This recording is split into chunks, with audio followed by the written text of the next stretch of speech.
बिस्मिल्लाहिर्रहमानिर्रहीम। अस्सलाम वालेकुम दोस्तों, कैसे हैं आप सब। उम्मीद करती हूँ आप सब खैरियत से होंगे, खुश होंगे, आबाद होंगे।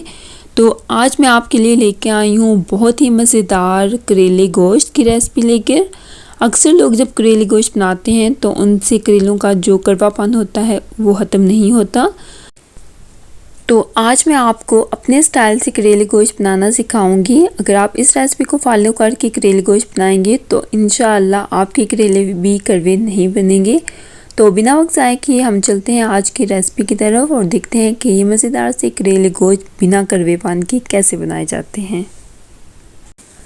तो सबसे पहले हम करेलों को फ्राई करेंगे। तो ऑयल में मैंने करेले डाल दिए हैं। ये मैंने 1 kg करेले लिए हैं और इनको मैंने काट के 3 टेबलस्पून नमक लगा के ओवरनाइट के लिए रख दिया था। तो आप भी जब करेले बनाएं तो एटलीस्ट उनको बनाने से 3 से 4 घंटे पहले काट के और उनको नमक लगा के रख दें। और जब आपने पकाना हो तो उनको पानी से अच्छी तरह धो के और फिर आप उसको फ्राई करें। तो अभी हम अपने करेलों को करेंगे फ्राई और इनको हमने इतना फ्राई करना है कि ये अपने साइज़ से हाफ़ रह जाएं। ये हमारे करेले फ्राई हो गए हैं। देखें कितनी अच्छी तरह से ये फ्राई हो गए हैं। इनको आपने कुरकुरा नहीं करना। देखें अभी ये नरम है। तो अभी हम इसके अंदर डाल रहे हैं 2 मीडियम साइज़ के प्याज और अब मैं इसमें डाल रही हूँ 2 मीडियम साइज़ के टमाटर और इनको हम मिक्स कर लेंगे। टमाटर और प्याज डालने से इनका कड़वापन ख़त्म होने में बहुत मदद मिलती है। तो टमाटर और प्याज डालने के बाद इनको हम 10 मिनट तक मज़ीद फ्राई करेंगे। करेलों को टमाटर और प्याज के साथ फ्राई होते हुए 10 मिनट हो गए हैं। तो ये बहुत अच्छे से फ्राई हो गए हैं। देखें इनकी ये लुक हमें चाहिए। तो अभी ये अच्छे से फ्राई हो गए हैं। तो अब हम इनको एक अलग बर्तन में निकाल लेंगे।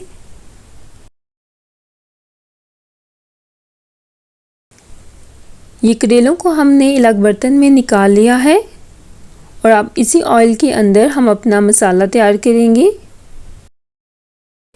तो ऑयल के अंदर मैं डाल रही हूँ 3 बड़े साइज़ के प्याज। इनको मैंने स्लाइस में काट लिया है।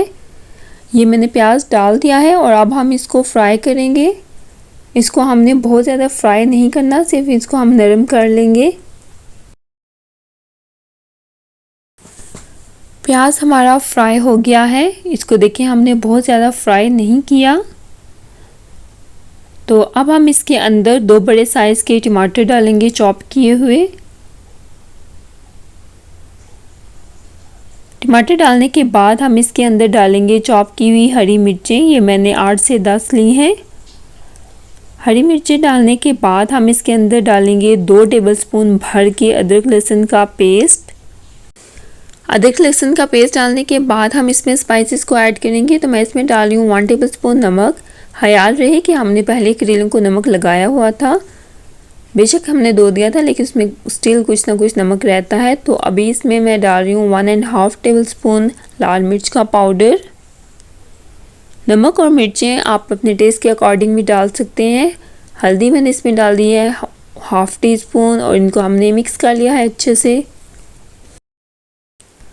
और कवर अप करके हम इसको 1 मिनट तक कुक करेंगे ताकि जो हमारे टमाटर हैं वो सॉफ्ट हो जाएं। ये 1 मिनट हो गया है। टमाटर हमारे देखें सॉफ्ट हो गए हैं। तो अब मज़ीद हम इसको 3 से 4 मिनट तक कुक करेंगे। कुक करते हुए 3 से 4 मिनट हो गए हैं। मसाला हमारा ऑलमोस्ट रेडी हो गया है। तो अब हम इसके अंदर डालेंगे चिकन। चिकन को हम मसाले के अंदर अच्छी तरह से मिक्स कर लेंगे और फिर हम कवर अप करके इसको 2 से 3 मिनट तक मीडियम फ्लेम पे कुक करेंगे।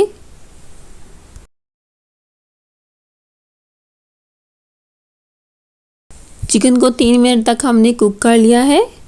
इसको अच्छी तरह से हम एक दफ़ा हिला लेंगे। तो इसको मज़ीद हम 2 से 3 मिनट तक कुक करेंगे।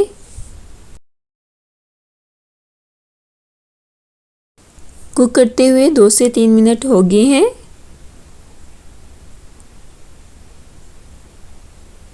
अब हम इसमें थोड़ा सा पानी ऐड करेंगे और पानी को इसमें अच्छी तरह से हल कर लेंगे और फिर हम इसकी फ्लेम को लो कर देंगे और कवर अप करके इसको हम 2 से 3 मिनट तक मज़ीद कुक करेंगे ताकि जो हमारा गोश्त है वो अच्छी तरह से गल जाए। कुक करते हुए 3 मिनट हो गए हैं। अब हम इसके अंदर 2 हरी मिर्चों को डालेंगे और इनको 1 मिनट तक मज़ीद कुक करेंगे ताकि चिकन के अंदर हरी मिर्च की अच्छी सी खुशबू आ जाए।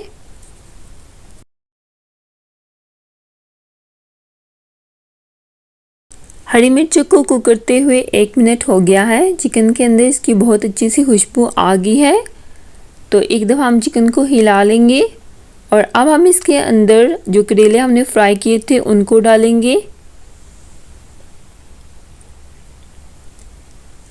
यह हमने इसमें करेले डाल दिए हैं। अब करेलों को हम मसाले के अंदर अच्छी तरह से मिक्स कर लेंगे।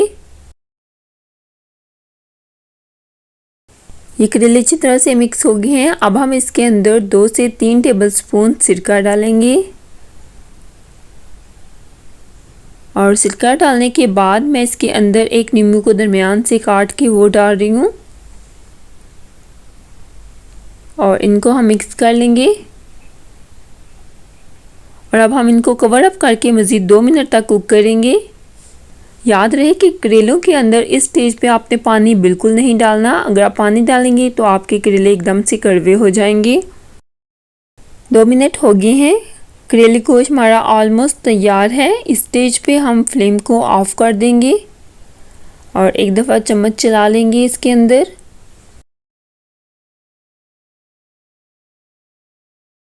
वन टेबलस्पून पिसा हुआ गरम मसाला हम इसके ऊपर छिड़केंगे और इसको फिर हम मिक्स कर लेंगे। हमारे मज़ेदार से करेले गोश्त बनकर तैयार है। बहुत ही लाजवाब, बहुत मज़े के बने हैं। थोड़ा सा भी कड़वापन नहीं है इनमें। तो अगर आपसे करेले ठीक नहीं बनते या आपका करेलों का जो कड़वापन है वो नहीं ख़त्म किया जाता आपसे, तो आप मेरी इस रेसिपी को फॉलो करके बनाएं। इंशाअल्लाह आपके करेले बहुत मज़े के और बिना कड़वेपन के बनेंगे। और कमेंट करके अपना फीडबैक ज़रूर दीजिएगा। मेरी आज की वीडियो आपको कैसी लगी कमेंट सेक्शन में ज़रूर इत्तला दीजिएगा।